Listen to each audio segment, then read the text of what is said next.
Hello students of class 11th economics. बेटे जैसे कि आपका चैप्टर नंबर 5 डिमांड वाला चल रहा है, जिसमें बेटा मैंने आपको market demand curve, individual demand curve और इसके फंक्शंस के बारे में समझा दिया है। आज बेटा मैं आपको demand function and determinants of demand function करवा रही हूँ।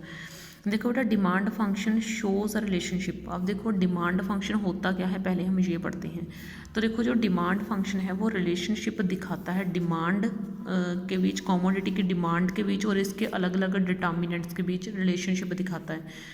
तो demand function shows a relationship. Demand function क्या दिखाता है? रिलेशनशिप दिखाता है बिटवीन डिमांड के बीच की किसी वस्तु की डिमांड के बीच और उसके अलग अलग डिटर्मिनेंट्स के बीच। अब ना जो एक डिमांड होती है, जब हम किसी वस्तु की डिमांड करते हैं तो वो बहुत चीज़ों के ऊपर निर्भर करती है। जैसे वो निर्भर करती है कि उस वस्तु के प्राइस के ऊपर, उस वस्तु की कीमत के ऊपर कि वो वस्तु कितनी महंगी है। अगर चीज़ महंगी होगी तो हम उस चीज़ की डिमांड कम करेंगे, अगर चीज़ सस्ती होगी तो उस चीज़ की डिमांड ज़्यादा करेंगे। तो किसी चीज़ के प्राइस के ऊपर निर्भर करती है किसी वस्तु की demand. It shows how demand for a commodity is related to से on price of the commodity और इनकम ऑफ द कंज्यूमर और अदर डिटर्मिनेंट्स। ठीक है, वो बोल रहा है it shows how demand for a commodity is related to. ठीक है ना, यानी कि एक वस्तु की जो डिमांड है वो कैसे वस्तु के खुद के प्राइस के ऊपर या फिर किसी पर्सन की इनकम के ऊपर डिपेंड करती है। ऑब्वियस, अगर कोई पर्सन रिच होगा तो वो कम वस्तु की डिमांड करेगा, अगर पुअर होगा तो अगर रिच होगा तो ज़्यादा महंगी चीज़ों की डिमांड करेगा, अगर पुअर होगा तो सस्ती चीज़ों की डिमांड करेगा। ठीक है ना, जैसे हमने इंडिविजुअल डिमांड कब पढ़ा है, इंडिविजुअल डिमांड शेड्यूल पढ़ा है, वो टू टाइप्स के होते हैं। वैसे ही इंडिविजुअल डिमांड फंक्शन यानी कि डिमांड फंक्शन भी 2 टाइप का होता है। डिमांड फंक्शन एक तो होता है इंडिविजुअल डिमांड फंक्शन और दूसरा होता है मार्केट डिमांड फंक्शन। एक क्या होता है इंडिविजुअल डिमांड फंक्शन और दूसरा क्या होता है मार्केट डिमांड फंक्शन। तो देखो बेटा, आज मैं आपको इंडिविजुअल डिमांड फंक्शन के बारे में समझाती हूँ। तो देखो इंडिविजुअल डिमांड फंक्शन क्या दिखाता है कि एक खुद इंडिविजुअल यानी कि एक पर्सन जब किसी चीज़ की डिमांड करता है तो वो किन किन चीज़ों को ध्यान में रखता है। ठीक है, हमने क्या पढ़ना है कि जब एक पर्सन किसी चीज़ की डिमांड करता है तो वो किन किन चीज़ों को ध्यान में रखता है। तो वो ध्यान में रखता है उस वस्तु का प्राइस, कि वो वस्तु कितनी महंगी है और कितनी सस्ती है। अगर चीज़ महंगी होगी तो वो कम खरीदेगा, अगर चीज़ सस्ती होगी तो वो ज़्यादा खरीद लेगा। तो इसलिए एक्स मीन्स जिस वस्तु को डिमांड कर रहा है ना, जिस वस्तु को वो खरीद रहा है उसको बोला गया है एक्स वस्तु। और पी आर का मीनिंग क्या होगा? पी आर का मीनिंग रिलेटेड गुड्स। अब देखो, आप किसी कंपनी की ट्राउज़र खरीद रहे हो, ठीक है ना, आपको वही ट्राउज़र सेम टू सेम किसी और कंपनी की मिल जाती है और वो सस्ती है। तो वो आपकी जैसे मान लो, अगर मैं आपको समझाना चाहूँ तो मैं यहाँ पे आपको समझाती हूँ। मान लो ना, आप जो है ना गुज्जी की या किसी भी उसकी ना वो लेने गए हो, कोई ट्राउज़र लेने गए हो या कोई कुछ भी लेने गए हो, या कंपनी की नहीं तो किसी और की ला लो। आप मान लो टॉमी की पैंट लेने गए हो, टॉमी की शर्ट लेने गए हो, है ना, ये समझ लो आपको ये मिल गई। आपको ना किसी और कंपनी की आपको वो मिल रही है 500 की, मान लो, ये तो बहुत कम है, ठीक है, बहुत ज़्यादा महंगी होती है इस कंपनी की तो, लेकिन मैं ऐसे मान रही हूँ कि मान लो आपको 500 की जो है ना 1 ट्राउज़र मिल रही है इस कंपनी की। ठीक है ना, लेकिन आप क्या कर रहे, दूसरी कंपनी आपको वैसी ही ट्राउज़र दूसरी कंपनी की सिर्फ 400 में मिल रही है, सेम टू सेम ऐसी ही है। ठीक है ना, आपको दूसरी कंपनी की मिल रही है लेकिन वो 400 की है, तो आप ऑब्वियस है 400 वाली खरीदोगे, आप 500 की थोड़ी ना खरीदोगे।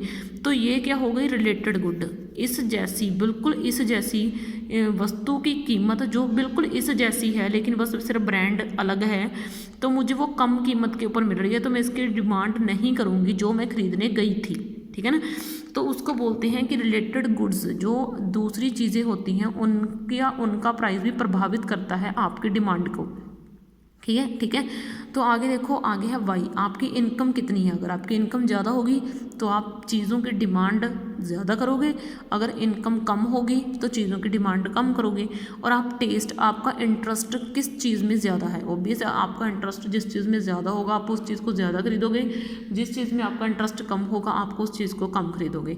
एंड एक्सपेक्टेशंस, एक्सपेक्टेशन का मीनिंग क्या है कि इन आने वाले फ्यूचर में जब किसी चीज़ का प्राइस बढ़ने वाला होता है तो आप उसको उससे डरते मारे आप उस चीज़ को पहले ही बहुत सारा खरीद के रख लेते हो, उसको बोलते हैं एक्सपेक्टेशंस। ठीक है, अब देखो बेटा हम एक एक करके इस पॉइंट को एक्सप्लेन करते हैं। सबसे पहले on price of commodity, commodity का खुद का प्राइस। ठीक है, तो देखो बेटा other things remaining, other things being equal, बाकी चीज़ों को ध्यान में, बाकी चीज़ें मतलब जो जो चीज़ें प्राइस को इफेक्ट करती हैं ना उन सभी की तरफ ध्यान नहीं देना। ठीक है, मतलब जो जो चीज़ें प्राइस के ऊपर ये होगा, प्राइस बढ़ने से ये होगा, इन सभी चीज़ों के ऊपर हमने ध्यान नहीं देना।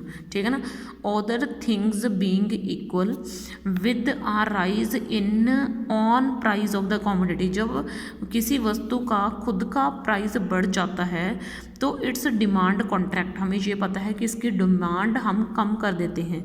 With the fall in its price, जब इसका प्राइस कम हो जाता है, द डिमांड एक्सटेंड, तो इसकी कीमत, इसकी डिमांड हम ज़्यादा करने लगते हैं। तो इसी रिलेशनशिप को हम लॉ ऑफ डिमांड बोलते हैं। तो एक वस्तु का जो प्राइस होता है वो आपकी डिमांड को बहुत ज़्यादा जो है ना वो करता है, इफेक्ट करता है।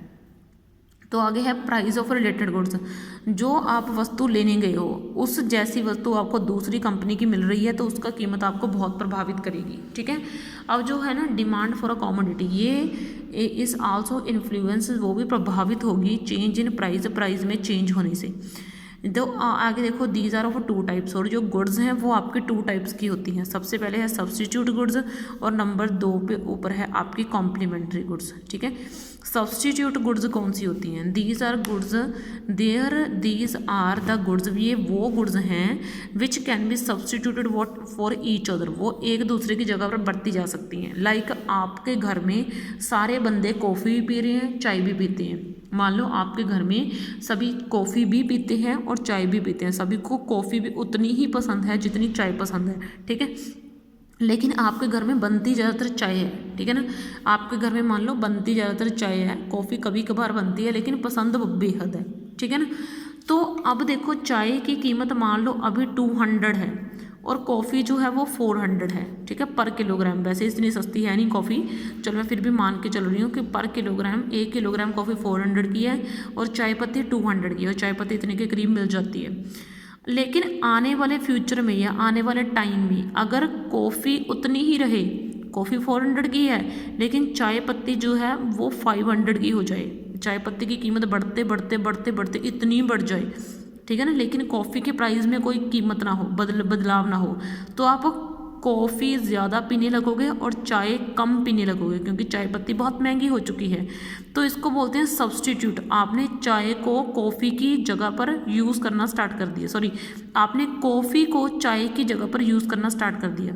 तो आप जो चाय पीते थे अब उसकी जगह पर आप कॉफ़ी पी रहे हो, तो चाय का सब्स्टिट्यूट क्या हो गया, कॉफ़ी। जब हम एक चीज़ की कीमत बढ़ जाने के कारण उसकी डिमांड कम कर देते हैं और उसकी जगह पर उस जैसी कोई दूसरी चीज़ यूज़ करने लग जाते हैं तो उसको सब्स्टिट्यूट गुड बोला जाता है। जैसे आप बॉल पेन और इंक पेन दो यूज़ कर रहे हो, मान लो बॉल पेन की कीमत बढ़ने लग जाए और आप उसकी जगह पर बॉल पेन की जगह पर इंक पेन यूज़ करने लग जाओ तो ये सब्स्टिट्यूट हो गया, ठीक है ना। In case of such goods, अजीहे गुड्स के केस में increase in the price of on one cost, जब एक चीज़ का प्राइस बढ़ जाता है तो दूसरी चीज़ की डिमांड ऑटोमेटिकली है कम हो जाएगी। जब आप कॉफ़ी पीने लग गए, आपके घर में कॉफ़ी ही आएगी ना, फिर आप चाय की पत्तियाँ थोड़ी लेके आओगे, आप चाय पत्ती थोड़ी ना लेके आओगे, ठीक है ना, आप उसकी डिमांड कम कर दोगे, ठीक है ना, क्योंकि आपने कॉफ़ी ज़्यादा पीनी स्टार्ट कर दी है, ठीक है ना। तो इसलिए जब किसी चीज़ का कीमत बढ़ती है तो उसकी डिमांड के ऊपर इफेक्ट पड़ता है भाई। तो नंबर 2 के ऊपर होती है कॉम्प्लीमेंट्री गुड्स। कॉम्प्लीमेंट्री गुड्स क्या होता है कि एक चीज़ जब प्राइस बढ़ेगा तो उसके कारण दूसरी चीज़ का प्राइस भी बढ़ेगा। जैसे मेरे पास ये पेन है, अगर पेन में ये इंक पड़ रही है, अगर इंक का प्राइस बढ़ गया तो ऑब्वियस है इस पेन की कीमत भी बढ़ेगी। जब इंक का प्राइस बढ़ गया तो ऑब्वियस है कि पेन की कीमत भी बढ़ेगी। क्यों? क्योंकि इंक ने इस पेन के अंदर ही तो डलना है, ठीक है। जब एक चीज़ महंगी हो गई तो दूसरी भी महंगी हो जाएगी। मान लो आपकी बुक है, इस बुक में ये जो आपको वर्ड्स दिख रहे हैं, ये आपकी ना स्याही, ये इंक आपकी महंगी हो गई तो ऑब्वियस है आपकी बुक की कीमत भी महंगी हो जाएगी, क्योंकि प्रोड्यूसर ने अपना खर्चा तो निकालना ही है भाई, ठीक है ना। जैसे मान लो गाड़ी के स्पेयर पार्ट्स महंगे हो जाएंगे तो गाड़ी भी तो महंगी होगी ना, ठीक है ना। तो वैसे ही ये बोला गया है। तो आगे देखो कॉम्प्लीमेंट्री गुड्स वो गुड्स होती हैं which complete the demand for each other, जो एक दूसरे की डिमांड को पूरा करती हैं। जैसे अगर इसके अंदर सिक्का नहीं होगा, रिफल नहीं होगा, तो मैं पेन की डिमांड क्यों करूँगी भाई, खाली पेन थोड़ी ना मुझे चाहिए, मुझे तो पेन विद जो है रिफल चाहिए, और रिफल के अंदर इंक भी होनी चाहिए, भरा होना चाहिए पेन, ठीक है ना। तो जब एक चीज़ की मैं डिमांड करूँगी तो दूसरे की भी तो करूँगी ना। मुझे कल अकेला रिफल नहीं, बॉडी भी चाहिए, बॉडी नहीं रिफल भी चाहिए, तो एक दूसरे के बिना ये पूरे नहीं हो सकते, ठीक है। आगे देखो and are there for demanded together, ये देखो इन दोनों को इकट्ठा खरीदा जाता है। जैसे पेन एंड इंक, बटर और ब्रेड, ठीक है। चलो ब्रेड और बटर तो फिर भी हम कई बार इकट्ठे नहीं खरीदते। May be cited as example, वो तो उसने एग्जाम्पल दे दी कि मान के चल पो इन एज कॉम्प्लीमेंट्री गुड्स। तो कॉम्प्लीमेंट्री गुड्स में अगर एक चीज़ के प्राइस की कीमत एक चीज़ का प्राइस बढ़ गया तो दूसरी चीज़ का प्राइस भी बढ़ेगा, अगर एक चीज़ का प्राइस कम हो गया तो दूसरी चीज़ का प्राइस भी कम होगा। और ये आपका ना मोस्ट इंपॉर्टेंट है, ठीक है, क्या substitute goods and complementary goods, ठीक है। तो इस वीडियो में बेटा मैं आपके सिर्फ 2 ही जो है ना फंक्शंस डिस्कस कर पाई हूँ, थोड़े से लेंथी हैं और अच्छे से समझाने वाले हैं, ठीक है। तो नेक्स्ट वीडियो में मैं आपके इनकम ऑफ द कंज्यूमर और बाकी के जो है ना फंक्शंस को उठा लूँगी। ओके बेटा, थैंक यू।